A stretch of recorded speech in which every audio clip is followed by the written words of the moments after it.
Look what happened at site 2. We have a new baby.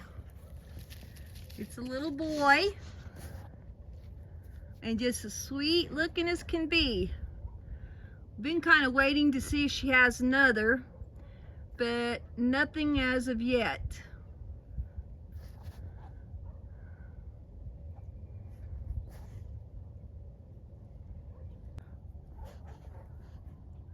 Daddy sheep's kind of keeping watch.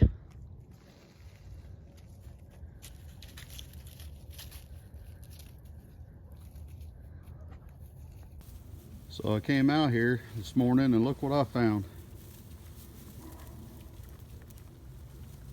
Got a little bitty ram.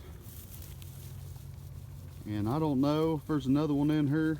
It possibly could. She's still got some stuff hanging out the back. But we got one for sure at least, so he's a handsome little dude too. So we'll probably end up selling this little guy or trading him for another Condotten sheep, preferably a female. I mean, he's a pretty good ram. He's a butthead, but he's a good breeder.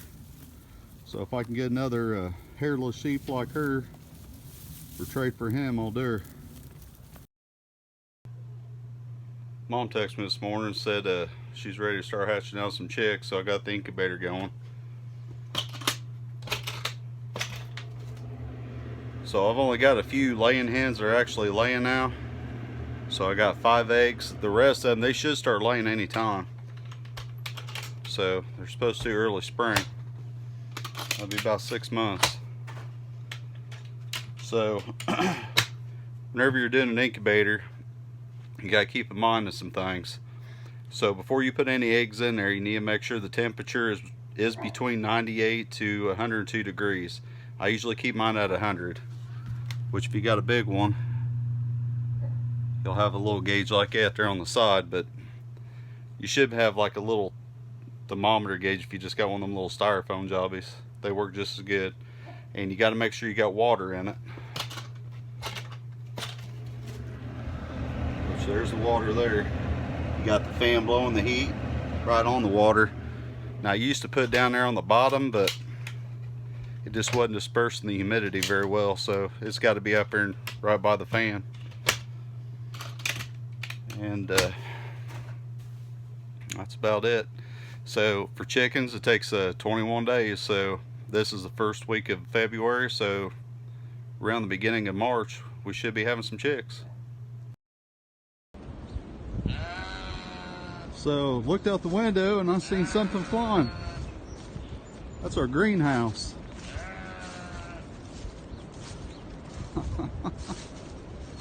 Oh man.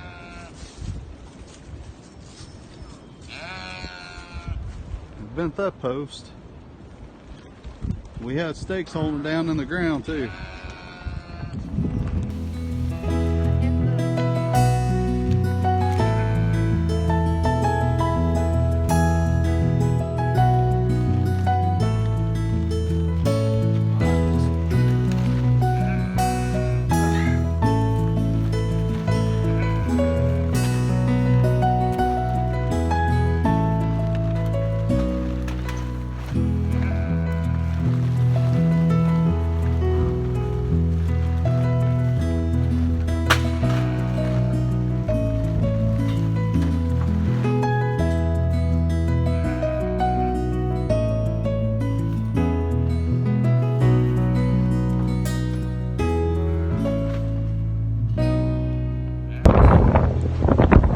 Did it again. This time I really messed it up, so I just threw some big old boulders in there to try to help hold it down.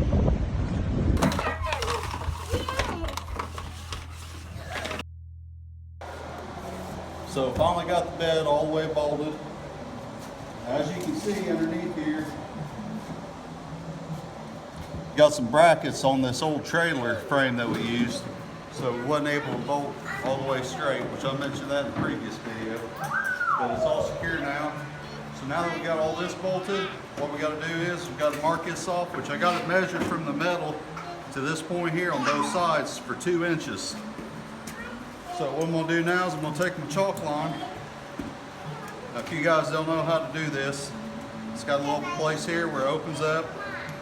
This is your chalk dust. It's blue, as you can see here. You'll just pour it down in there. You'll shake it up. And you got your line in there.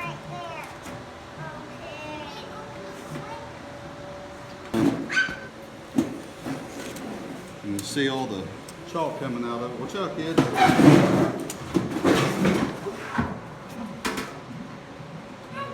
Alright. Then what you do is you'll stretch it a little bit, make it tight. Now you got your blue line to go by. Alright, so a little hack. Most of you guys probably already know. But for you just starting out, construction, whatever, get your extension cord and whatever tool you're going to be using.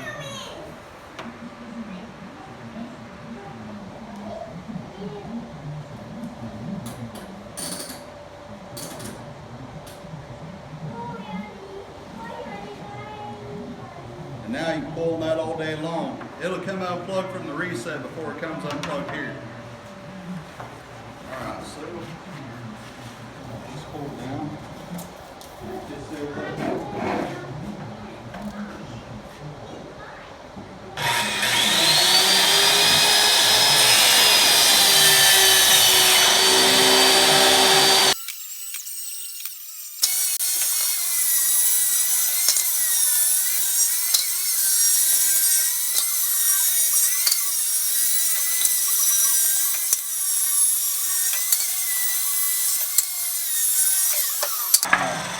So the reason I left 2 inches is because Dad was mentioning about putting a board possibly through here.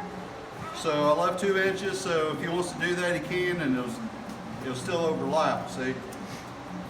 Now what we got to do left is we got to box that in where that gas tank's going, because we don't want nothing hitting that, knocking that loose. Then I'm probably going to put a long board underneath, because I don't know if you can see, it's kind of wavy right there. These boards was all crooked.